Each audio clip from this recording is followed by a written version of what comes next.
Thank you everyone for being here. I'm Amal Sethi, a faculty member at the University of Leicester, and I'll be chairing today's session.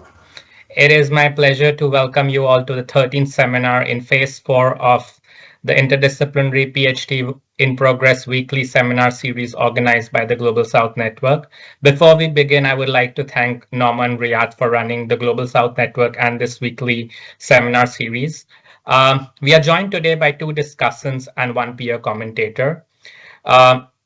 Professor Lindy Heinecken is the first discussant for today's session.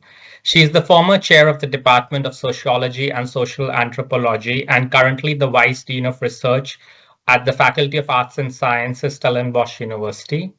She is the past president of the International Sociological Association's Armed Force and Conflict Resolution Research Committee. She has published widely on defense transformation, diversity and gender integration, and civil-military relations. Her most recent book is titled South Africa's Post-Apartheid Military, Lost in Transition and Transformation. Dr. Shailesh Kumar is our second discussant for the day. He's a lecturer in law at Royal Holloway's Department of Law and Criminology. He brings to us an interdisciplinary expertise spanning social-legal studies, criminology, and ethnography. He's a non-practicing lawyer registered with the Bar Council of India.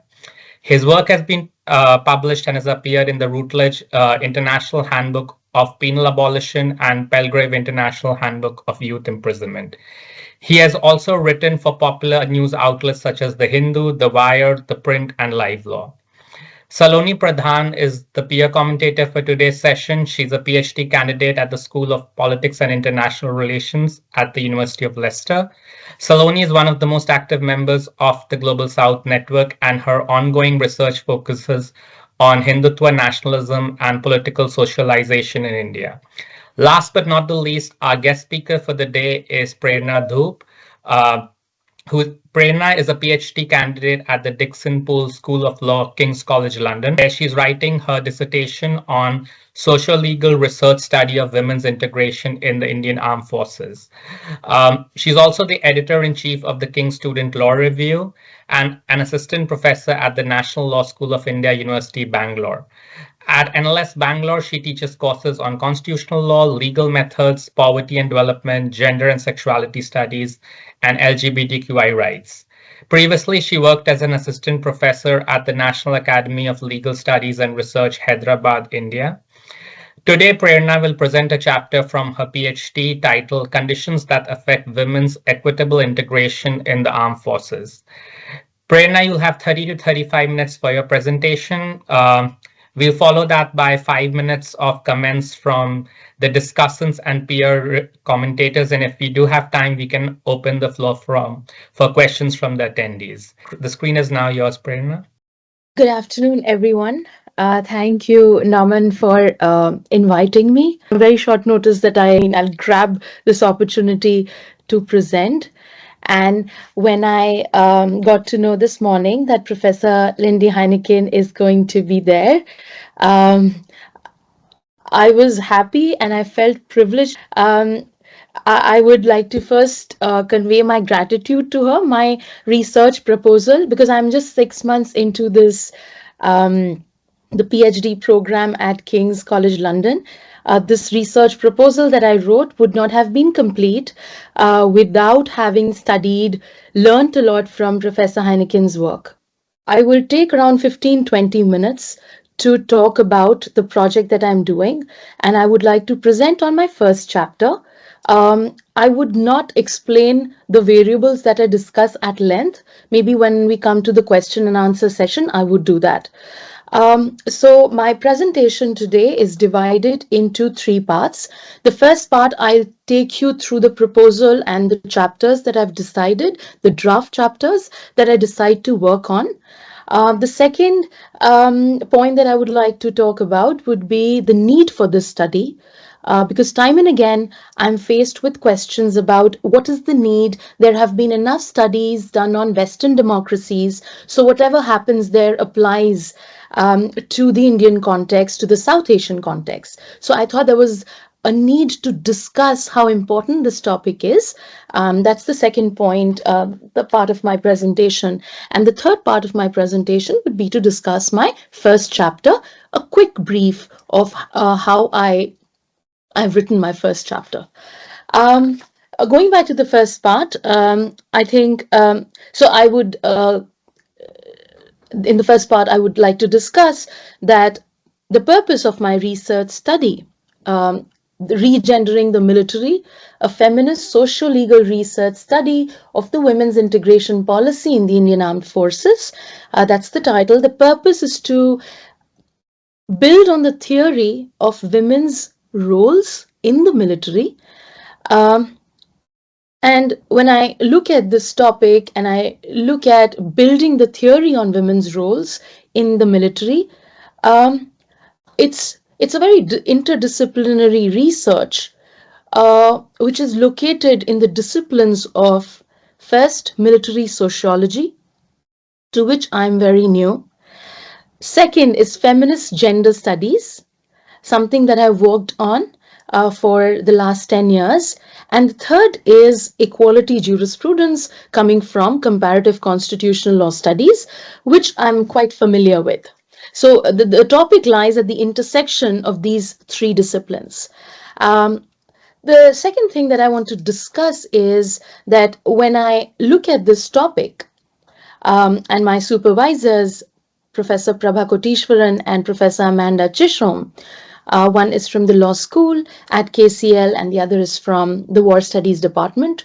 Both of them, we've sat together and we've discussed how would we like to approach this project, and what we understand now could be modified in the future depending on the empirical study that I do in India.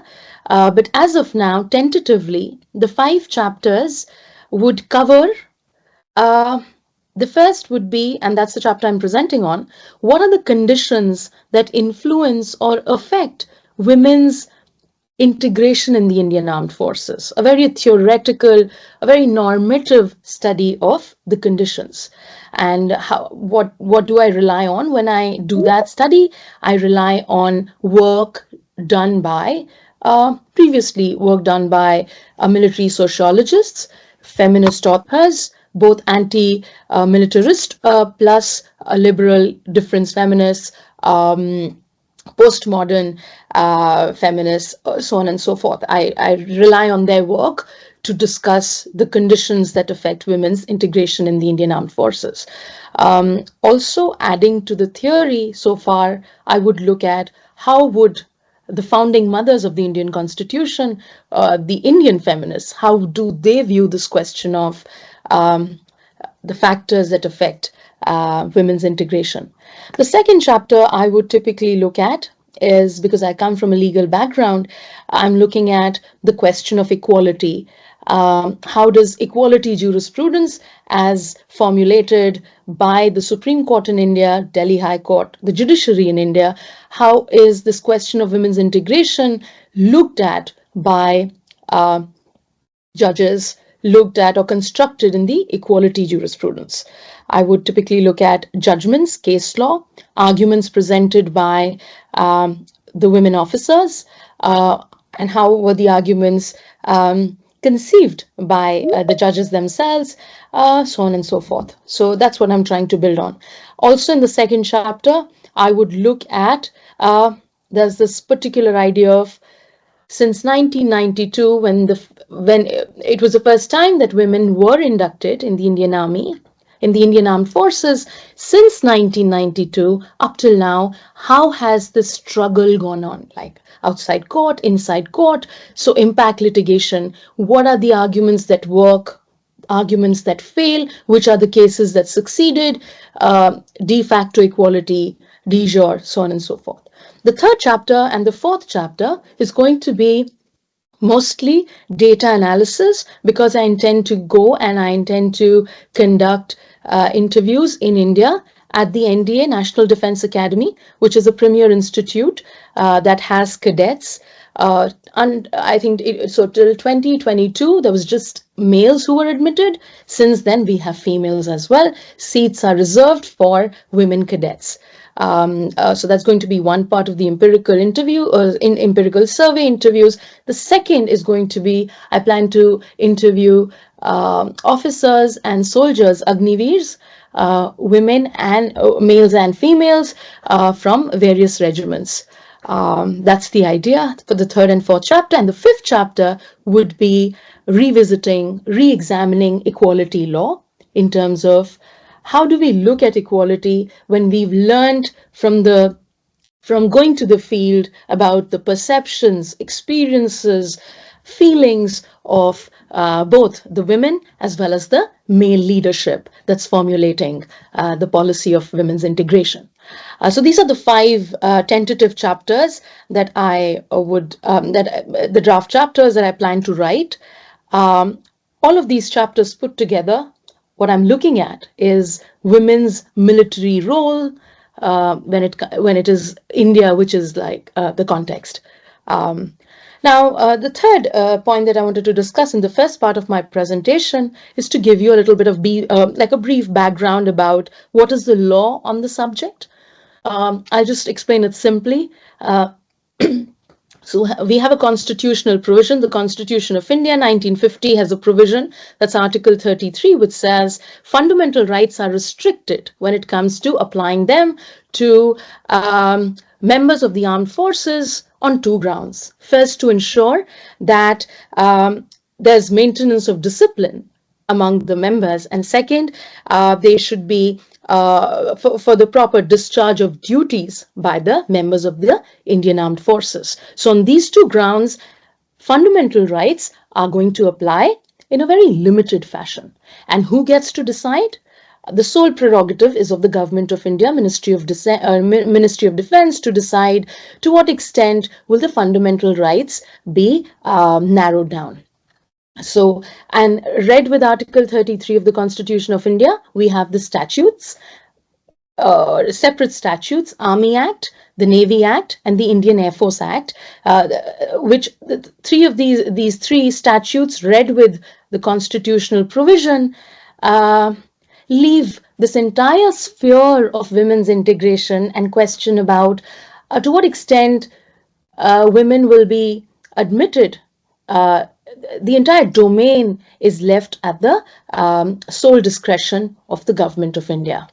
And they get to decide to what extent will women be admitted. So this is like a brief background.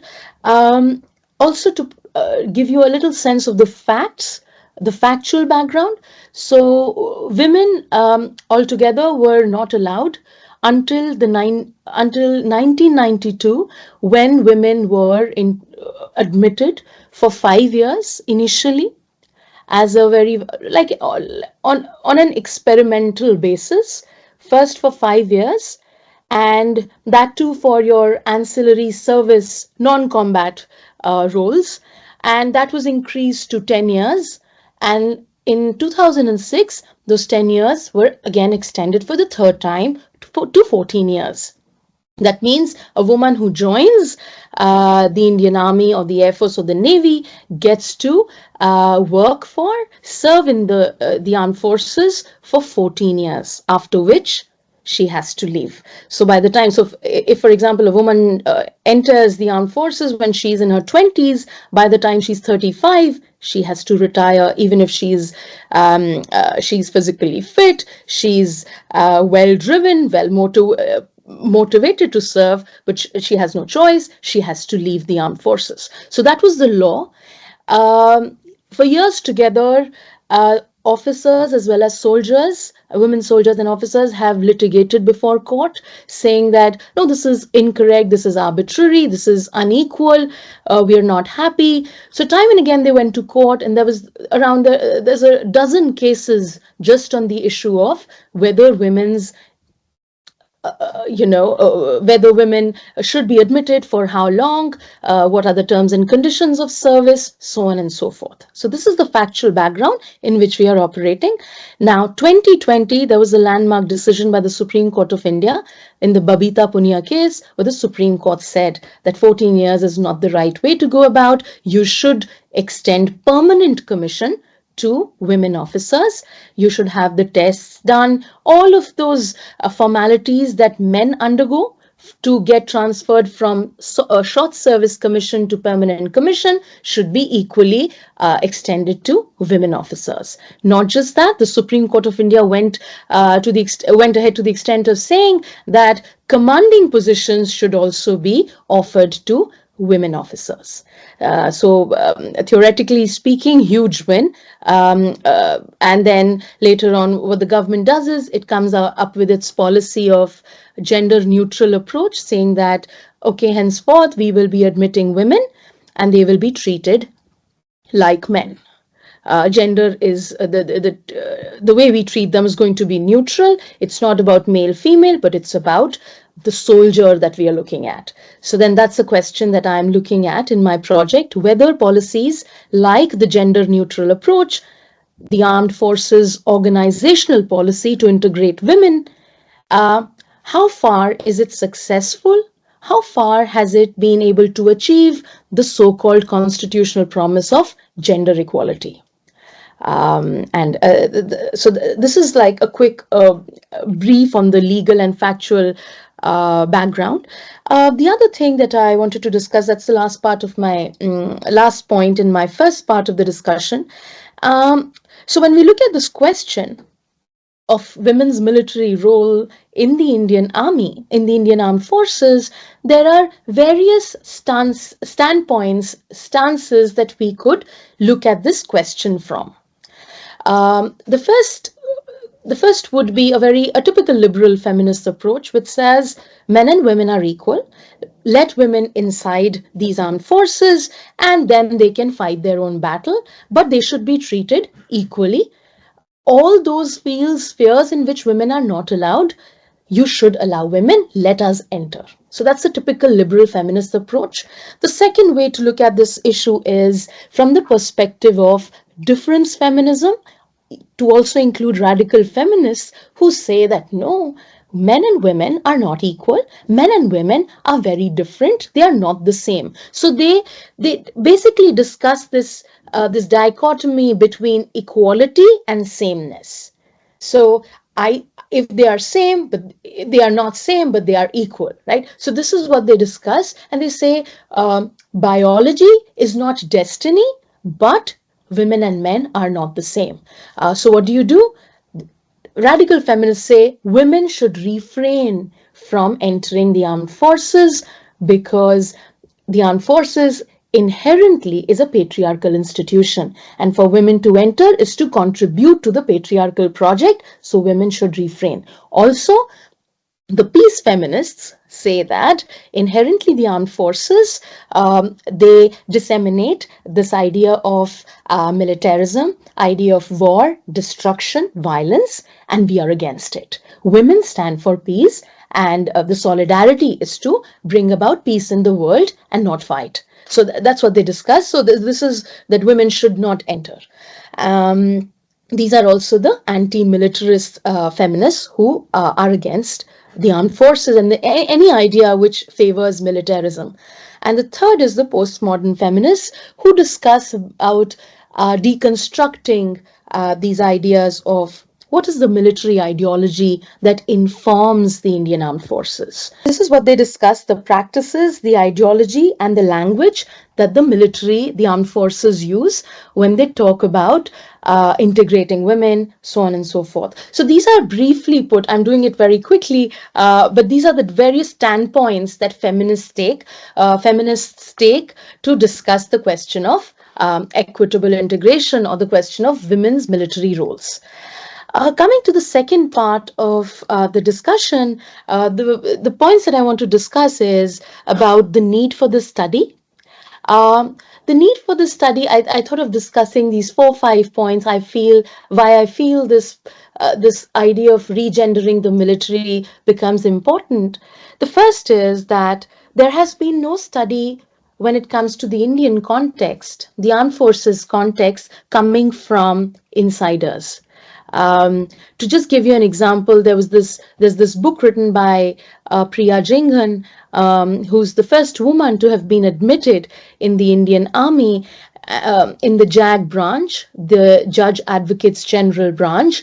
That's the legal department of the Indian Army. And she says that the first time I was admitted, I realized that women underwent training at the OTA, Officers Training Academy, for 6 months, whereas the males underwent a training that lasted for 11 months.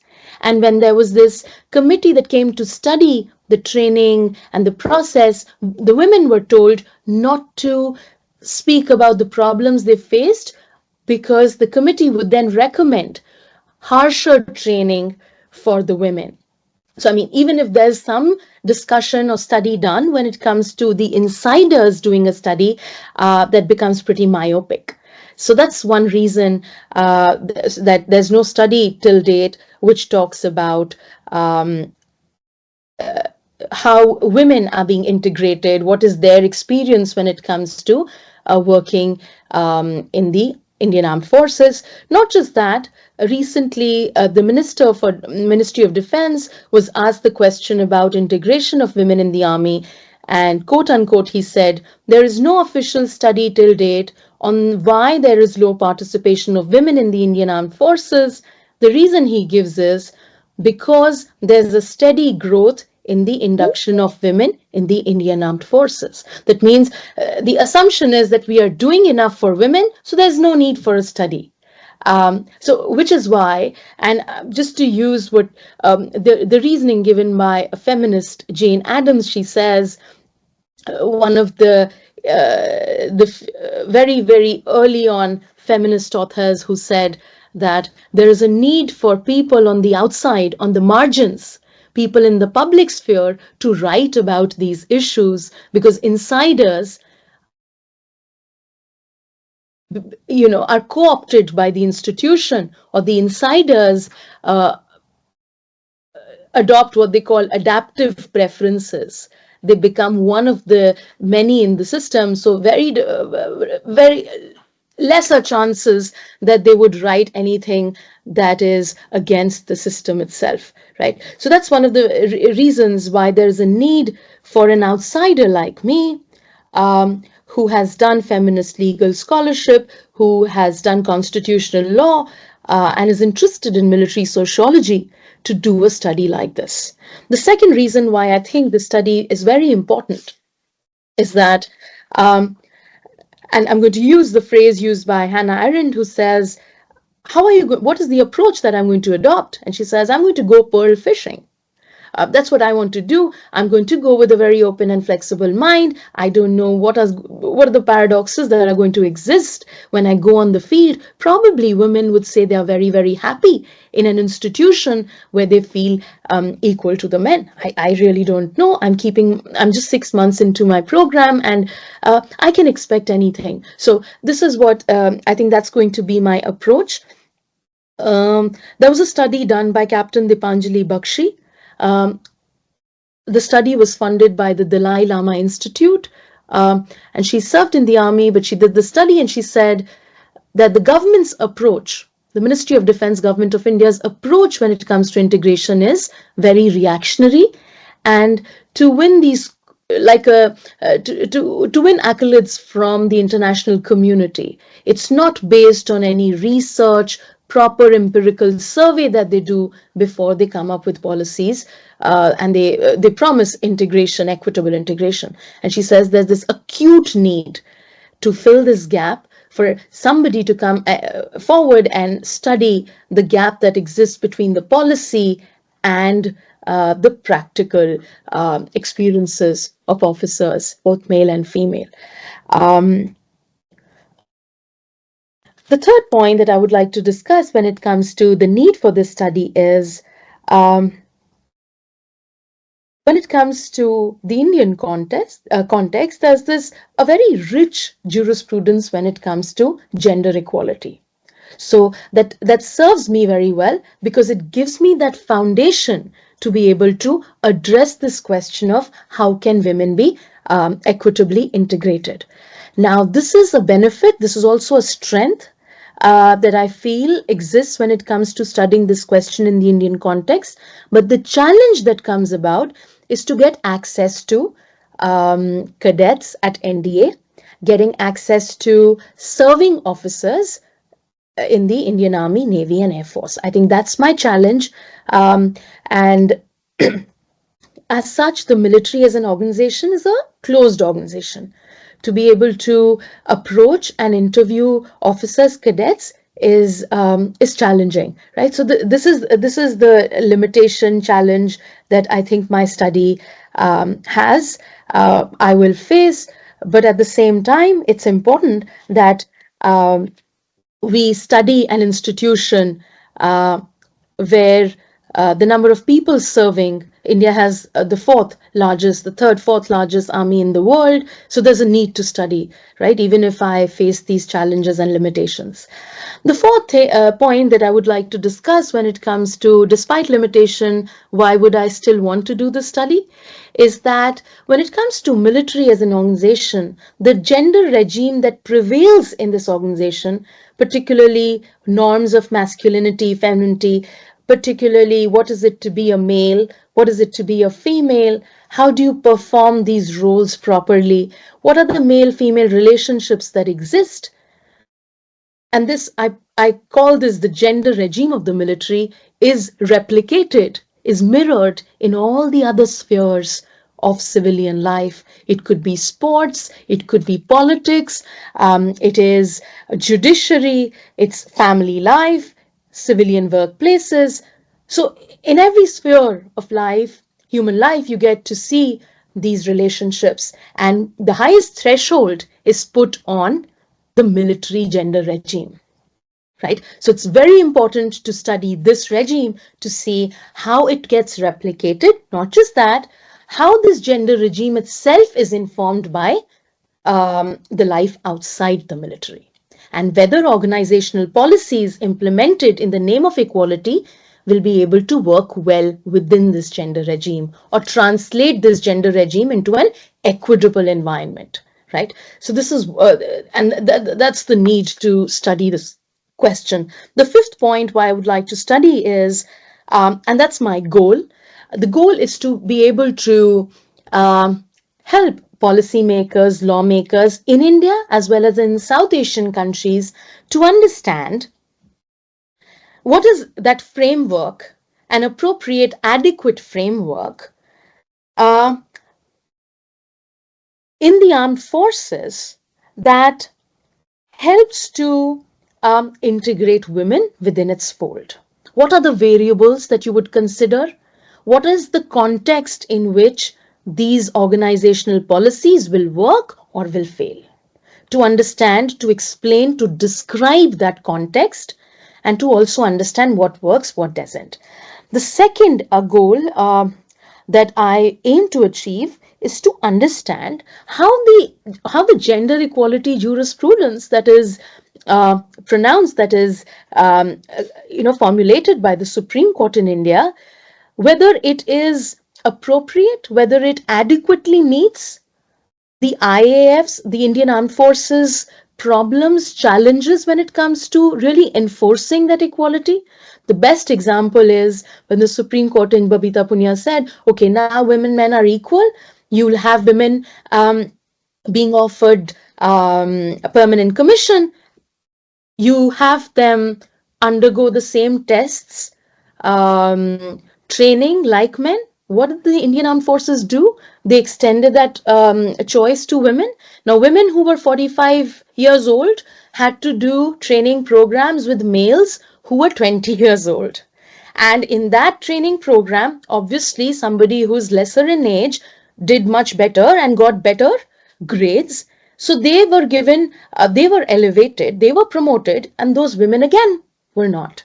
So women again went to court and they said, oh, listen, but the Indian Armed Forces really doesn't understand this idea of equality that you pronounced a few months ago. And then the Supreme Court says, excuse me, why did you do this? 45-year-old woman cannot be treated at par with somebody who's in their 20s. And what does the Ministry of Defense say? But you know, those 45-year-old women have not undergone the training program that the males regularly do. So how can we promote them? So these are some real life problems, challenges that are faced by women. So you have the Supreme Court saying very good things, but when it comes to getting implemented, this idea of equality looks very different. So that's the goal, revisiting the equality doctrine. I'll just come to the last part of my presentation, and that's my first chapter. That's on, I have relied on Professor Helena Carrieres's work on Western democracies and what is the framework that looks at the framework that explains women's military roles. She has come up with the women's military participation typology. And I take help from that. I had a word with her and she said that even if you use it, make sure that you tweak it according to the Indian context. And I plan to do that, but that can only happen after I do my empirical study. There are 5 variables that Professor Carrieres looks at. First is socioeconomic factors, socioeconomic factors that affect women's participation. Second is cultural. Third is political. Fourth is military. Very, very important. How much money does the government allocate to the defense budget, especially when it comes to the change in the political setup in India post 2014. We had Gandhian ideology, which talks about pacifism, peace, non-violence, etc. Post 2014, there has been a change. So military variables extremely important. Fifth is international geostrategic variables. But for the purposes of my study, I plan to look at socioeconomic, cultural, political, and military.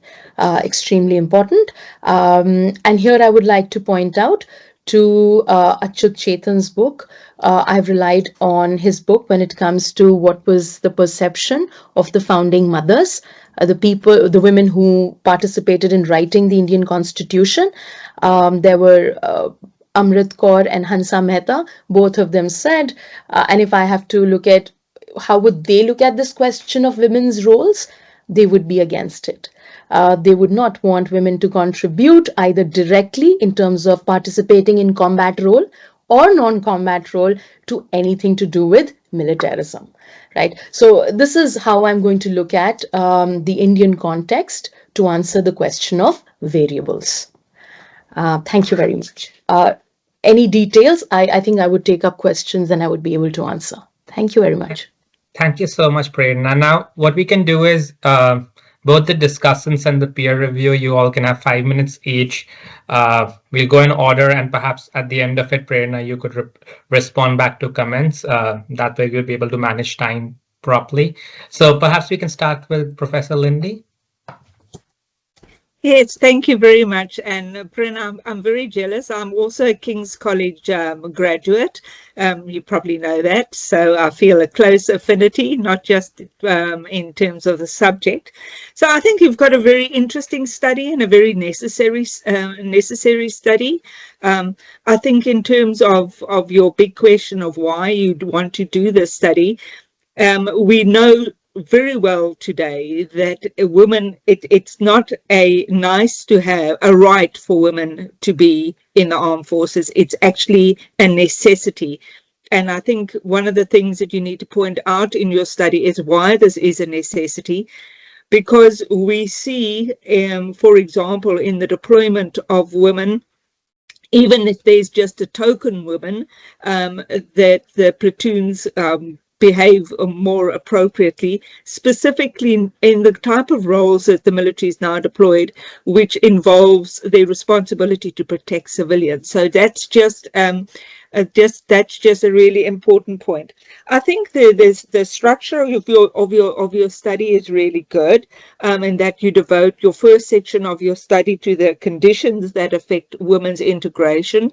I think this is this is a really important framing for your study, because there's a whole range of factors that influence women's ability to integrate into the military and to act as equals. You mentioned feminist studies. I think this is a very good lens to look at it.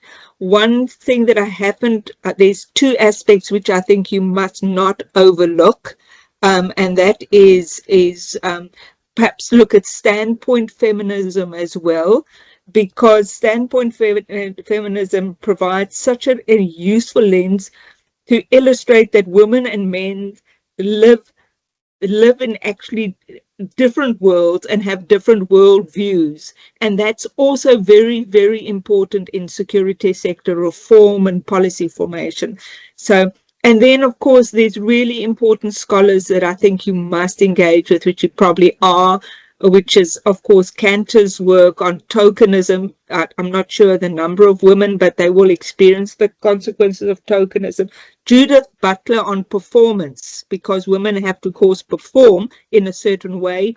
As you know, I see you shaking your head, so I'm sure, I don't know whether that is that you know them or acknowledge that.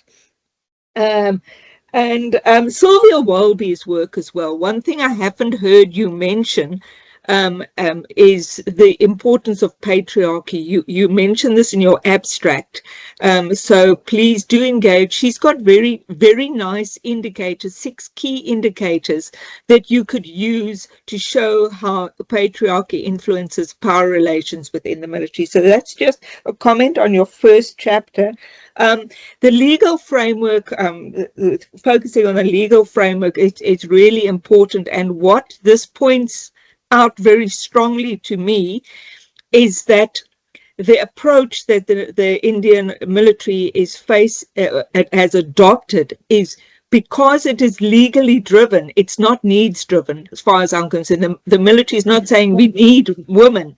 This is legally driven, and when something is legally driven, it's liberal, equal rights driven. It ignores all the underlying power dynamics that make it very difficult for women to function as equals.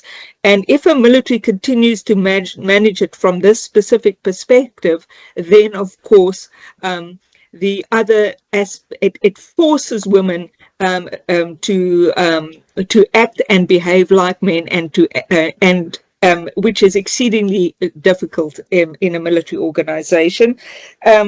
So just to mention that. Also, I want to mention that in terms of the regendering of the military, which is something you haven't expanded on, if you're looking at regendering the military, you need to also look at organizational culture. So after discussing feminist studies, I would definitely say that you need to look at that. I think I'm really looking forward to your work in terms of how the women in the Indian military experience their integration, and I think patriarchal norms and values are going to come out really very strongly in terms of your findings there. And then just something on your data analysis. I understand your challenges. I work and try to do work in the military as well, and I think targeting the military academy, but then also it's really important to have a diversity of views. What I've also found very useful, just in terms of methodology in doing gender studies, is to have focus groups, because the women are often the military culture is such that they like to work in teams. So having a focus group, a gender specific focus groups, and maybe even a gender mixed one would be. I think she must engage with the work of Kimberly Crenshaw on intersectionality. Yeah.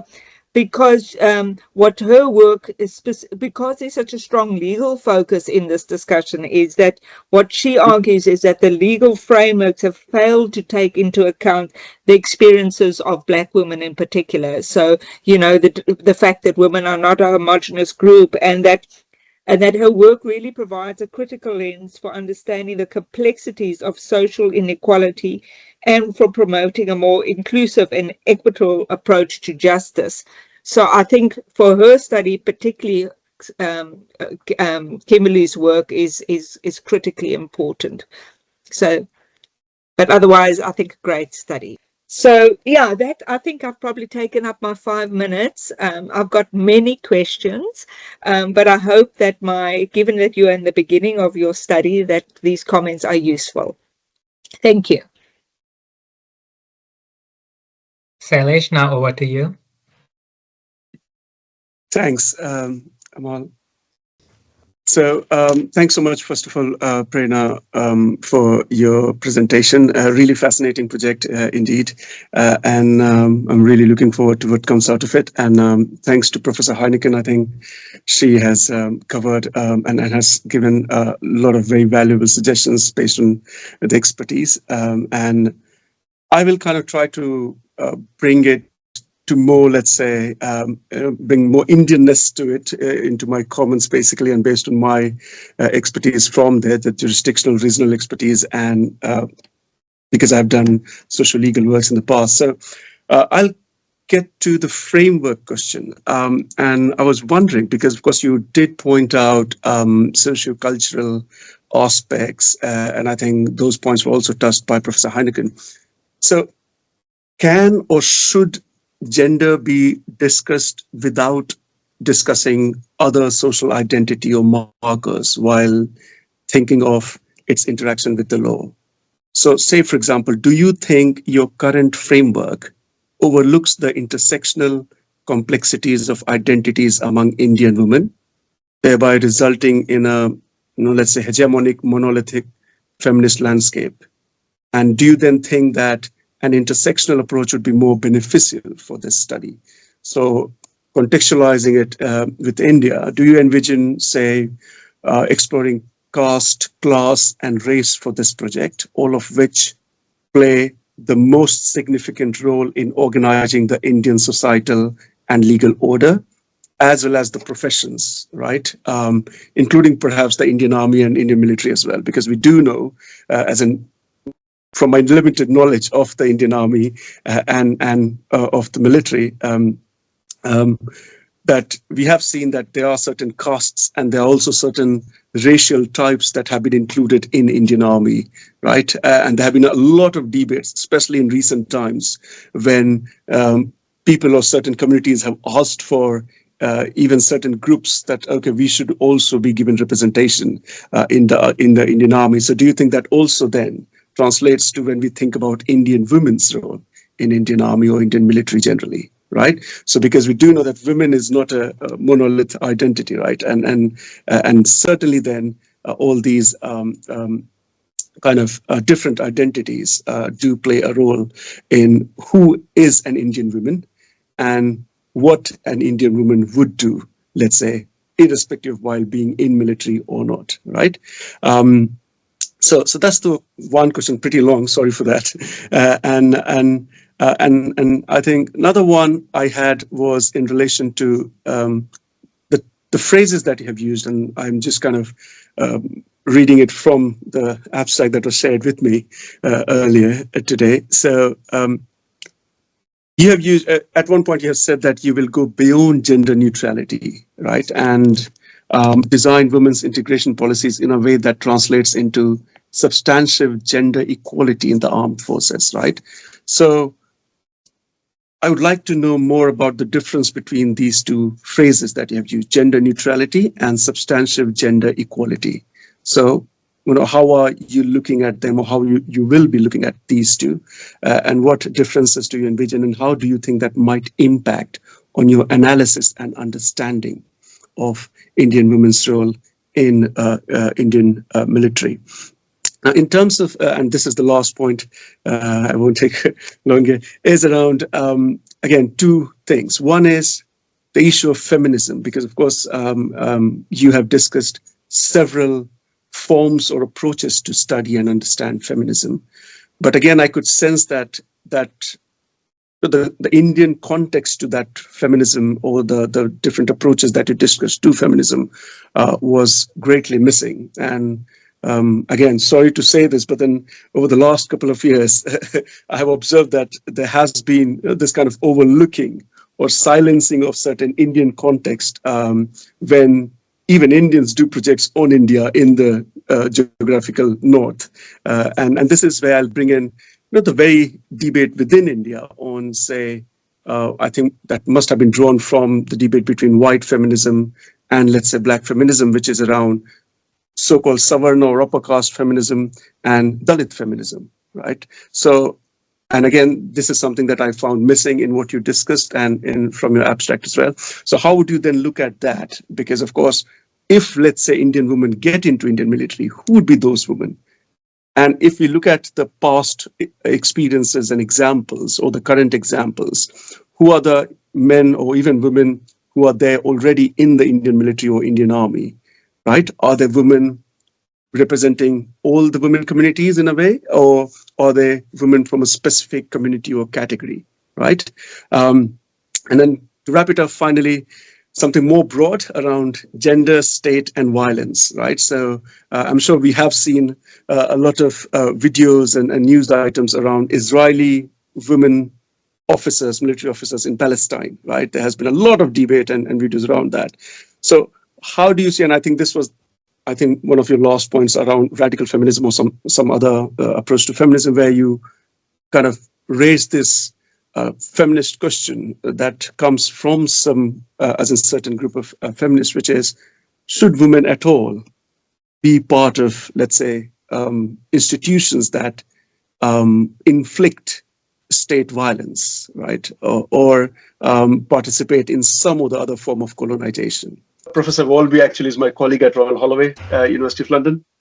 So yeah, if she does want to meet, I can put her in touch with Professor Walby as well. So yeah, so these would be my questions to you. Thank you so much, and I really look forward to your project. Thanks. Thank you, Shailesh. And now, lastly, over to you, Saloni. Thank you for the presentation. It was really interesting. It is also really far from what I am working on, and I do understand the importance of the project because I had to Google what the entire thing was about, because it's really very far from what my PhD is, and I didn't find a lot of literature already on it. So I can see that you will be addressing a pretty large research gap over there. And I just have a few logistical questions. Will you be looking at the framework in terms of combat and non-combat people, participants, or will you be looking at ranks? And secondly, you mentioned you will be working with Agniveer regiments as well. And that's where what Shailesh said as well comes in, because the class question over there is quite huge. And that would be just a very small part of it. And I don't know how to put it very nicely, but a lot of people joining Agniveer it basically offers 3 years of job security. That's about it. No other benefits, nothing like that. So the class question over there becomes a huge thing. So I think intersectionality would really sort of benefit the argument over there. But that's about all I have. But thank you so much. Thank you, Saloni. Since we have a little time, would anyone in the audience have a question, and then we can finally, hand it over to Prerna for her final remarks? If not, Prerna, you have a couple of minutes. Okay. I do see Fai's hand up. Why don't we take your question first? I found it a very interesting presentation, and I found it also particularly interesting that within the presentation there wasn't a mention of the caste system, and I think that Shailesh commented on that, and I thought that was because right now I'm actually reading a book that's entitled Caste, and I find, and that's why this particular presentation, I was wondering how you would incorporate that element, because that seems to be a very big part of your social structure.